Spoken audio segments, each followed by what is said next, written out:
Title: Female CEO joked, "Will you marry me?" The single dad smiled, "What if I say yes?" In the middle of a crowded office, the CEO laughed and asked casually, "Will you marry me?"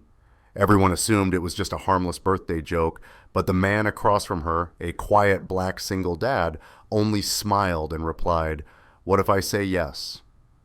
The laughter died instantly. Amelia's expression shifted. Elias's smile never wavered.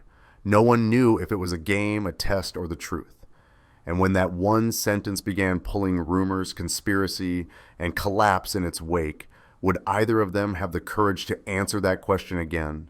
Elias Mitchell arrived at the office every morning at 7:45, not because he wanted to impress anyone, but because it gave him 30 minutes to settle in before the chaos started. He made coffee, reviewed his project pipeline, and checked his phone for updates from the babysitter. By the time his team filtered in, he was already halfway through his first task. He left at 5 o'clock sharp, no drinks after work, no extended meetings, no lingering by the water cooler to gossip about office politics. His colleagues knew why. Single dad, 4-year-old daughter. They teased him sometimes, but it was light. They respected him because he carried the hardest projects without complaint and never tried to take credit. That was not his. Elias was 25 and had been a project manager for 2 years. His wife had died in a car accident when their daughter was only 6 months old. He did not talk about it much. When people asked, he gave short answers and moved on. There was no time for grief when there were bills to pay and a little girl who needed breakfast every morning. Amelia Cross became CEO 3 months ago. She was 35, sharp, and deliberate. She did not stay locked in the glass corner office like her predecessor. She walked the floors. She sat in on team meetings unannounced. She read performance reports late into the night, cross-referencing names with project outcomes. One name kept appearing: Elias Mitchell. He handled the projects no one else wanted. Tight deadlines, angry clients, budget cuts. He delivered every time, but he never showed up at the award ceremonies or the quarterly celebrations. He was always the first to leave. Amelia noticed him during a meeting at the end of the previous quarter. A major client project was 2 weeks behind schedule and spiraling. The room was tense. People were pointing fingers. Elias, a tall man with deep brown skin and tight curls, sat quietly until someone asked him directly what he thought. He did not deflect. He did not blame his team. He laid out a 3-step recovery plan, explained what went wrong without sugarcoating it, and took responsibility for the parts that were his. Then he defended his team when someone tried to throw them under the bus. Amelia watched him the entire time. He was not trying to be a hero. He was just solving the problem. A week later, she stayed late to finish a report. It was past 9 when she walked down the 3rd-floor hallway and saw a light still on in one of the smaller meeting rooms. She pushed the door open slightly. Elias sat alone at the table, laptop open, phone propped against a coffee mug. On the screen was a video call. A little girl in pink pajamas sat cross-legged on a bed holding a stuffed rabbit. The girl, with her warm brown skin and small natural puffs tied at the top of her head, was talking in a high, sleepy voice. Elias typed with one hand and nodded along. "Yes, sweetheart, Daddy's almost done," he said quietly. "No, you brush your teeth first. I'll read the story when I get home." The girl pouted but eventually nodded. Elias gave a faint smile at the screen, said goodnight, and ended the call. He rubbed his face, took a breath, and went back to typing. Amelia did not step inside. She stood there longer than she meant to. Something about the scene, this young black man handling a work crisis while coaxing his daughter to brush her teeth, made her stop. She left without saying anything. The next day, she pulled up his employee file. There was a note in the system. Single father, full custody of child, no emergency contact listed except a babysitter. Amelia leaned back in her chair and stared at the screen. She had seen a lot of employees come and go, but Elias was different. He was not ambitious in the loud way most people were. He was just steady, reliable, and clearly alone. That night, Amelia went home and baked. It was an old habit from before she became CEO, back when she was a design student, working late shifts and living on instant noodles. She used to bake small batches of cookies or muffins to bring to study groups. It felt more personal than ordering catering, more real. She had not done it in years. But that night, she mixed chocolate chip cookie dough by hand, baked 2 dozen, and packed half of them in a small tin. The next morning, HR sent out the weekly birthday list. Elias Mitchell's name was on it. Amelia stared at the email for a long moment. Then she picked up the tin and headed downstairs. The company had a tradition called the CEO birthday walk. Every week, the CEO picked a few employees from different departments and personally wished them happy birthday. It was meant to humanize leadership, make people feel seen. Amelia had done it a few times since taking over, but this time felt different. She walked through the third-floor office space with the tin under her arm. A few people glanced up, some waved. She returned the gesture and kept moving until she reached Elias's desk. He was reviewing a spreadsheet, frowning slightly at the numbers. His desk was clean except for a framed photo of a little girl, Amara, holding the same stuffed rabbit. Amelia set the tin down next to his keyboard. Elias glanced up, surprised. "Happy birthday," Amelia said. He blinked. "Thank you." "Homemade," she added, nodding at the tin. "Chocolate chip." A few coworkers nearby turned their heads. One of them, a guy named Ryan, grinned and leaned over. "Boss, you better be careful," Ryan said. "Elias is a single dad. Perfect husband material." The others laughed. Elias's expression did not change much, but there was a flicker of embarrassment in his eyes. Amelia returned the energy in the room with a slight grin. She was not sure why she said it. Maybe it was the momentum of the moment. Maybe it was because she had already been thinking about him more than she should have. She turned to Elias and said, half joking, "So, Elias, will you marry me?" The office erupted in laughter. Someone clapped. Another person whistled, but Elias did not laugh. He met her gaze, calm and steady, and his mouth curved into a faint smile, the kind that belonged to someone who had already lived through harder things than a joke in an office. He said, "What if I say yes?" The laughter stopped. Amelia's grin faltered. Her lips parted slightly, like she wanted to say something to smooth it over, but nothing came out. Elias's expression did not waver. His eyes stayed on hers. It was not flirtatious. It was not awkward. It was just honest. She realized in that moment that he had not treated it like a joke. He had treated it like a real question. The silence stretched for only a few seconds, but it felt longer. Then someone coughed and the spell broke. People went back to their desks. The noise resumed. Amelia cleared her throat and stepped back. "Enjoy the cookies," she said quietly, and walked away. But as she passed his desk, she leaned in close enough that only he could hear. "I don't like empty jokes," she said. "Think about it and give me a real answer someday." Then she left. Elias sat there for a moment, staring at the tin of cookies. His co-workers were already back to their work, the moment forgotten by everyone except him. He opened the tin. The cookies were still warm. He took one, bit into it, and thought about what she had said. Not the joke, the part after. After the birthday scene, neither of them said anything. Amelia did not bring it up again. She stayed in her office more often, attended back-to-back meetings, and kept her distance. But distance did not mean absence. She still noticed Elias.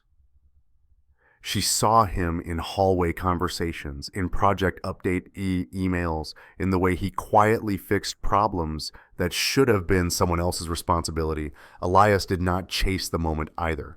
He went back to his routine. Early mornings, on-time departures, picking up his daughter from daycare, making dinner, reading bedtime stories. His life had a rhythm, and he did not know how to fit someone like Amelia into it without breaking something. But the space between them was not empty. It was charged. 2 weeks after the birthday incident, Amelia called him into her office to discuss a difficult client project. It was a legitimate reason. The client was threatening to pull their contract unless the deliverables improved. Elias had handled similar situations before. They sat across from each other at the small meeting table in her office. Amelia laid out the details. Elias listened, asked questions, and proposed a plan. It was professional, efficient, but there was something else underneath it. A tension neither of them named. At the end of the meeting, Amelia leaned back in her chair and studied him. "You handle pressure well," she said. Elias shrugged. "I don't have a choice." "Everyone has a choice." He met her eyes. "Not if you have a 4-year-old waiting for you at home." Amelia let the silence settle between them. Then she said, "Do you ever get tired of being the responsible one?" Elias considered the question. "Sometimes, but being tired doesn't change what needs to be done." She nodded slowly. "That's the difference between you and most people here. They want recognition. You just want to go home. Is that a bad thing?" "No," Amelia said quietly. "It's rare for a black man in this industry. It's rare." They left it at that. But after that meeting, there were more small check-ins, strategy sessions, lunch meetings at a coffee shop 2 blocks away where they could talk without the office walls listening. Amelia began to see Elias differently. Not as an employee, as a person. Someone who carried weight without asking for help. Someone who made decisions based on what was right, not what was easy.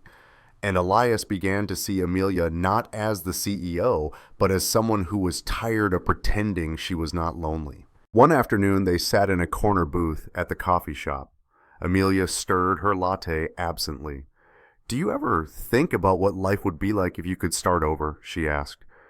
Elias watched her carefully. "You mean if my wife hadn't died?" She flinched slightly. "I'm sorry, I didn't mean it like that." "It's okay," Elias said. "But no, I don't think about starting over. I think about making what I have work." Amelia nodded. "That's smart. It's survival." She held his gaze for a long moment. Elias broke the silence first. "If I choose someone," he said, "I choose stability, not excitement." Amelia set down her cup. "What if stability is exciting?" A hint of a smile crossed Elias's face. "Then I'd say you've never had to worry about paying rent on time." She laughed, but it was soft, almost sad. They did not talk about the marriage joke again, but it was always there, hovering between them. 3 weeks later, Elias's babysitter called him at 9 in the morning. She was sick, fever, could not come in. Elias stood in his kitchen, phone pressed to his ear, staring at the clock. He had 2 meetings that morning and a project deadline at noon. There was no backup plan. He turned to his daughter, Amara, who was sitting at the table eating cereal in her pajamas. "Amara," he said carefully, "how would you feel about coming to Daddy's office today?" Amara's eyes widened. "Really? Just for a few hours? You'll have to be very quiet." She nodded eagerly. "I'll be so quiet like a mouse." Elias sighed. "Okay, go get dressed." An hour later, they arrived at the office. Elias checked in with HR, apologized for the situation, and promised Amara would stay in a small meeting room and not disturb anyone. HR was understanding. These things happened. Elias set Amara up in meeting room B with coloring books, snacks, and the stuffed rabbit she carried everywhere. He checked on her between tasks, made sure she was okay, and tried to stay focused on his work. Around 11 o'clock, Amelia was walking down the hallway when she noticed the door to meeting room B was slightly open. She glanced inside. Elias, his dark brown hands carefully tying the shoelaces of a little girl in a pink dress. The girl, Amara, held the rabbit tightly under one arm. Amelia stopped. She knocked lightly on the doorframe. Elias glanced up, surprised. "Need a hand?" Amelia asked. Elias stood, his expression slightly embarrassed. "Sorry, boss, emergency. I'll keep her quiet." Amelia stepped inside and crouched down to Amara's level. She offered a warm smile. "Hi there," Amelia said gently. "What's your name?" Amara peeked at her father, then back at Amelia. "Amara." "Nice to meet you, Amara. Your dad talks about you a lot." Elias blinked. "I do?" Amelia glanced up at him. "In every meeting. I need to leave at 5 to pick up my daughter." Amara giggled. Amelia reached into her blazer pocket and pulled out a wrapped candy. "Here," she said, holding it out. "But only if your dad says it's okay." Elias nodded. Amara took the candy carefully and whispered, "Thank you, miss. Just call me Amelia." Amara beamed. Amelia stood and turned to Elias. "She's lovely," Amelia said. Elias nodded. "She's my whole world." Amelia held his gaze for a moment, then left the room. But as she walked down the hallway, two employees from accounting were standing by the printer. They had seen the whole thing. By the end of the day, the whispers started. The rumors spread quietly at first. A comment here, a glance there. "Did you see the CEO in the meeting room with Elias's kid? She's never that friendly with anyone. I heard they've been having one-on-one meetings every week. Isn't that favoritism?" By the end of the week, it was no longer quiet. People were talking openly. Some thought it was harmless. Others thought it was inappropriate. Few thought it was strategic. One person saw an opportunity. Liam Porter was a senior analyst in finance. He had been with the company for 8 years and had expected to be promoted to director 2 years ago. It had not happened. When Amelia became CEO, he thought things might change. They did not. Liam was smart. He knew how to read a room, and he knew how to use information. He had been watching Elias for months. The guy was untouchable. Every time there was a crisis, Elias solved it. Every time there was a difficult project, Elias got assigned. And now the CEO was personally visiting his kid in the office. Liam did not like it. He started digging. He reviewed old project files, examined email chains, and cross-referenced reports. He found nothing incriminating. Elias was clean, so Liam decided to create something. During a budget review meeting, Liam noticed a confidential financial file that outlined the company's upcoming merger plans. It was highly sensitive. Only a few people had access. Liam downloaded the file, renamed it to something innocuous, and sent it to Elias with a subject line that read, "Review needed for Q4 projections." Elias received the email late on a Thursday afternoon. He opened it, skimmed the document, and realized immediately it was not about Q4 projections. It was a merger file. He closed it, deleted the email, and moved on. He did not download it. He did not forward it. He did not even read past the first page, but the trap was already set.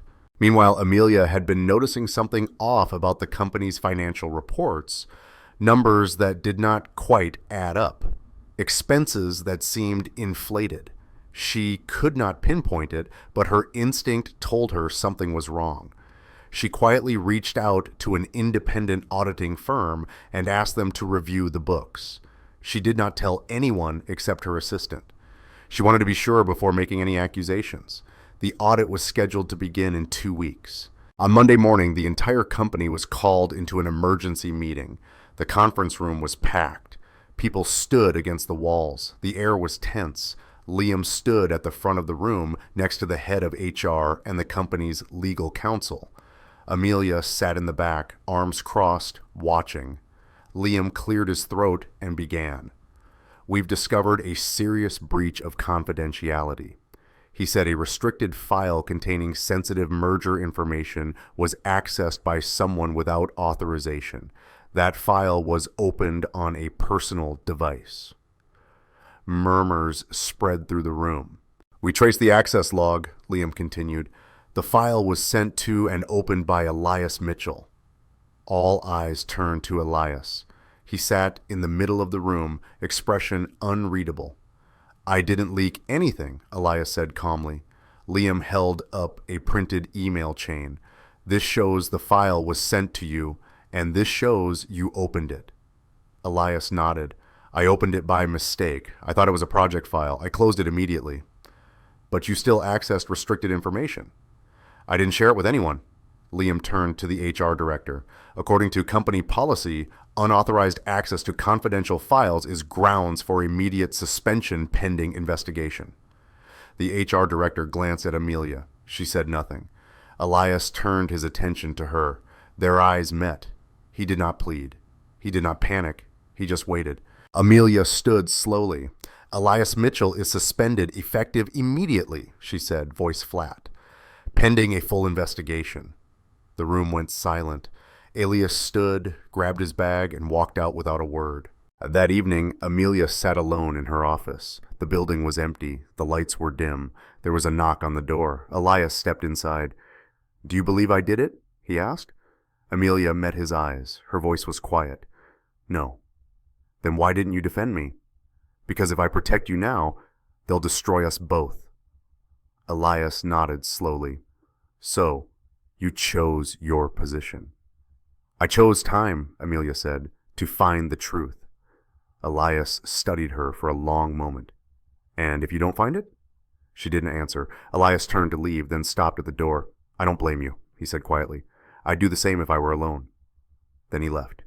Amelia sank back into her chair and stared at the empty room. The next week was hell for Elias. He lost his paycheck. His savings were thin. He started taking freelance work at night.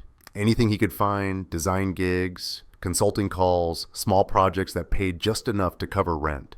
Amara noticed. One morning, she sat at the kitchen table and asked, "Daddy, why don't you go to the office anymore?" Elias forced a smile. "Daddy's working from home now, sweetheart." "But you look sad." He knelt down beside her. "I'm okay, I promise." But he was not okay. Anonymous messages started appearing. Texts from unknown numbers, comments on LinkedIn, single dad climbing the ladder through the CEO's bed. Elias deleted them, but they kept coming.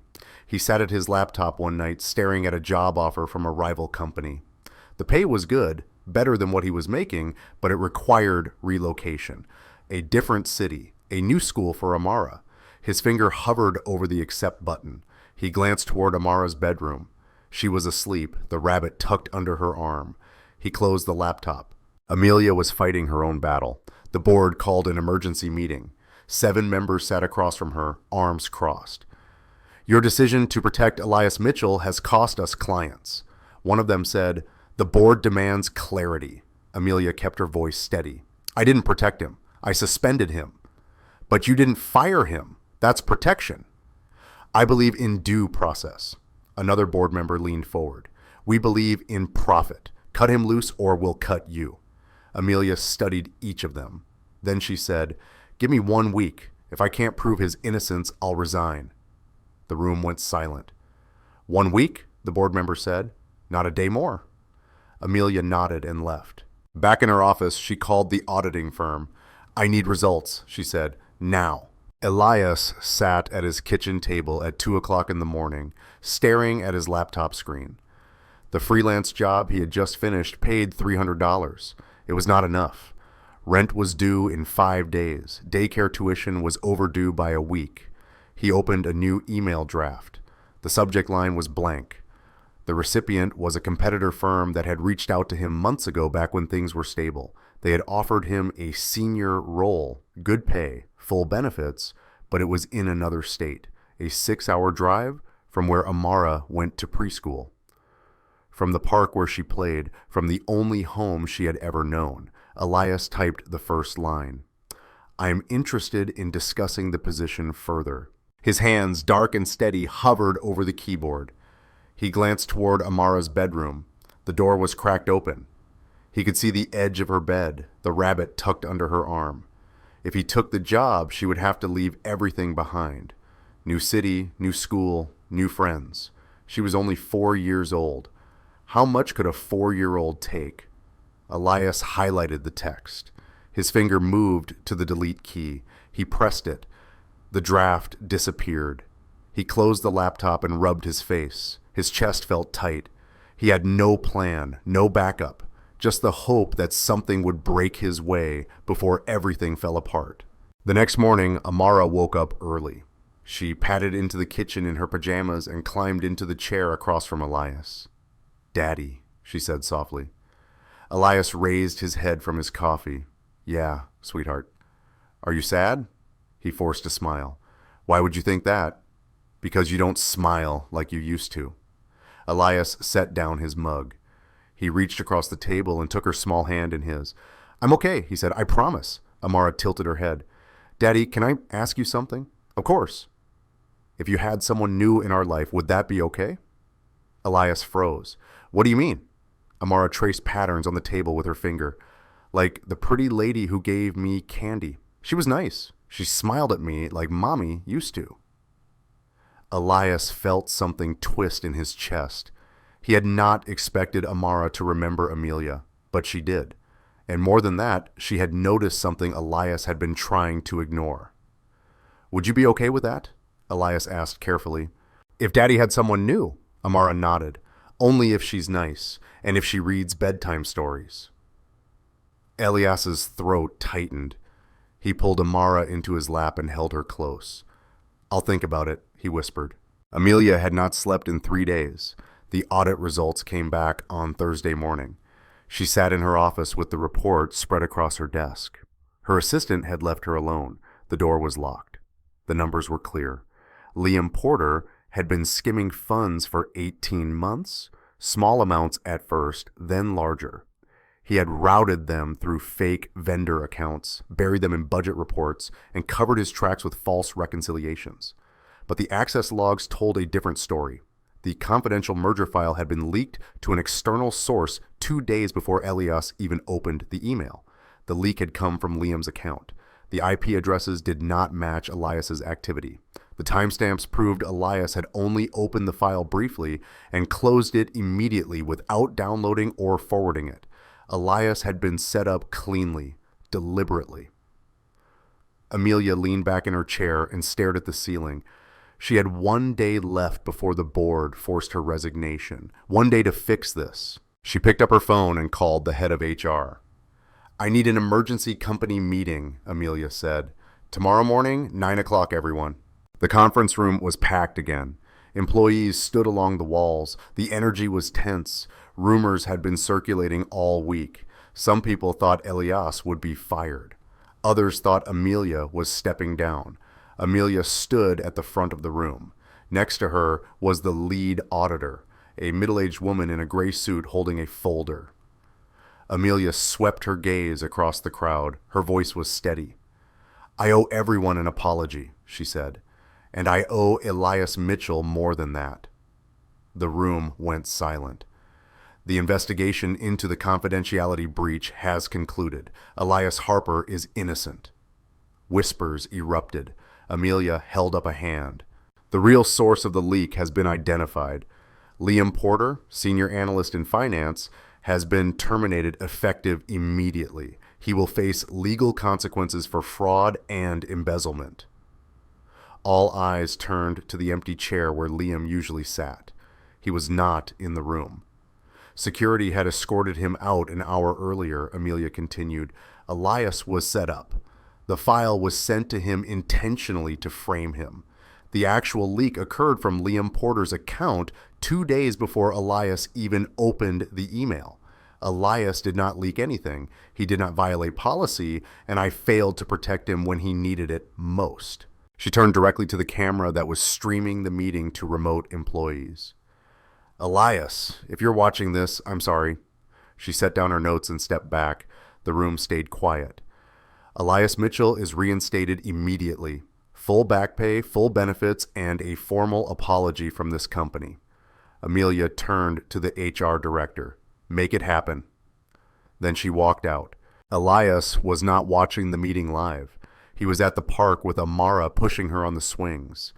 His phone buzzed in his pocket. He ignored it. It buzzed again and again. Finally, he pulled it out. 23 missed calls, dozens of texts. The first one was from Ryan, his coworker. "Dude, check your email now." Elias opened his email. The top message was from HR. Subject, reinstatement and formal apology. He read it twice. Then he sat down on the bench and stared at the screen. Amara ran over. "Daddy, what's wrong?" Elias turned to her. Then he gave a genuine smile. A real smile this time. "Nothing's wrong, sweetheart. Everything's okay." Elias returned to the office the following Monday. People nodded at him as he walked through. Some apologized. Others just appeared relieved. He did not make a big deal out of it. He sat down at his desk, opened his laptop, and went back to work. At 10 o'clock, his phone rang. It was Amelia's assistant. "She wants to see you," the assistant said. "Now." Elias walked up to the executive floor. The glass walls felt different this time, less intimidating, more familiar. Amelia's office door was open. She was standing by the window, gazing out at the city. "Close the door," she said without turning around. Elias stepped inside and shut the door behind him. Amelia turned to face him. Her expression was unreadable. "I'm sorry," she said, "for not believing you when it mattered." Elias shook his head. "You did what you had to do. That's not good enough." "It was smart," Elias said. "If you had defended me publicly, they would have torn you apart." Amelia watched him for a long moment. "You're not angry." "I was," Elias admitted. "But I understand." She stepped closer. "I don't want you to just understand. I want you to trust me again." Elias met her eyes. "I never stopped." Amelia took a breath. "Then I need to ask you something, and I need you to answer honestly." Elias waited. Amelia's voice was quieter now. "About that question I asked on your birthday, the one everyone thought was a joke." Elias's heart beat a little faster. Amelia continued, "If I ask again, and I mean it this time, will you marry me?" Elias did not answer right away. He thought about Amara, about the conversation they had at the kitchen table, about the way she had said. Amelia smiled like her mother used to. He thought about stability, about choosing something real instead of something easy. Then he gave a faint smile. "If you're asking for real," Elias said, "then yes." Amelia blinked. "Yes. Yes." She stepped forward and took his hand. Not dramatically, not with fireworks or grand gestures, just two people standing in an office, choosing each other after everything else had fallen apart. "I have to tell you something," Elias said. "I asked my daughter if she'd be okay with this." "With you?" Amelia's eyes widened slightly. "What did she say?" Elias's smile deepened. "She said you smell like cookies and that you smile like her mom used to." Amelia's eyes softened. "And she's okay with it?" "She asked if you'd read her bedtime stories." Amelia laughed quietly. "I can do that." Elias squeezed her hand. "Then we're good." They stood there for a moment, not saying anything, just being. Then Amelia pulled back slightly. "We should probably tell HR." Elias raised an eyebrow. "Are we going to cause another scandal?" "Probably," Amelia said, "but this time I don't care." 2 weeks later, the company held a town hall meeting. It was meant to address the fallout from the Liam situation and restore confidence in leadership. Amelia stood at the podium. Elias sat in the front row. She went through the usual talking points: transparency, accountability, moving forward. Then at the end, she deviated from the script. "There's one more thing I want to address," Amelia said, "because honesty starts at the top." The room quieted. Amelia turned her attention directly to Elias. "A few weeks ago, I made a joke, a question that people thought was harmless, but it wasn't a joke to me, and it wasn't a joke to the person I asked." Elias sat up straighter. Amelia stepped down from the podium and walked toward him. The room was dead silent. She stopped in front of his seat. "Elias Mitchell," she said clearly, "will you marry me?" Elias stood. He held her gaze. Then he gave that same faint smile. "Yes," he said. The room erupted. Some people clapped, others gasped. A few laughed in disbelief, but Amelia did not care. She reached out and Elias took her hand. No fireworks, no dramatic music, just two people who had chosen each other after surviving the worst. Later that evening, Elias's phone buzzed. It was a text from Amara sent from the babysitter's phone. "Daddy, did you ask her?" Elias's mouth curved into a smile as he typed back, "She asked me, and I said, yes." A moment later, another text came through. "Good. I like her." Elias set down his phone and turned to Amelia, who was sitting across from him at dinner. "Amara approves," he said. Amelia's expression brightened. "Then I guess I'm doing something right." Elias reached across the table and took her hand. "Yeah," he said quietly, "you are."